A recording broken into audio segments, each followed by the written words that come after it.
In this video, I'm going to show you how you can add or enable automatic chapters on your videos on your YouTube channel. If you find this video helpful, I'll kindly request that you support me by liking the video and also by subscribing to this channel.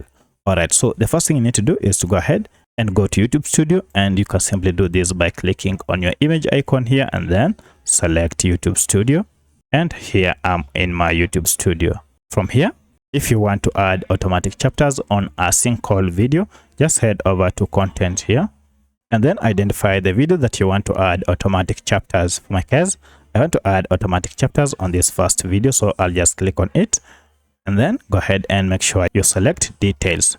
Now down below it, if you scroll down, you can see we have this show more option. Click on it, then scroll down until you get to this option called automatic chapters. So you are told by allowing automatic chapters, you'll be able to capture key moments that make your video easier to watch. So go ahead and check this box, allow automatic chapters and key moments.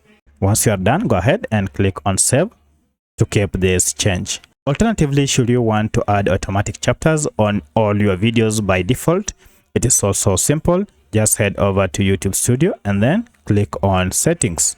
From settings, go ahead and click on upload defaults and then advanced settings, and from here select automatic chapters. Go ahead and check on this. You're told when you check on this, you have allowed automatic chapters and key moments on your videos. Go ahead and save, and this will be captured across your videos. So that's how you can add automatic chapters on your YouTube videos. If you have any other question, kindly let me know in the comment section. Otherwise, thanks for watching and let's meet in the next video.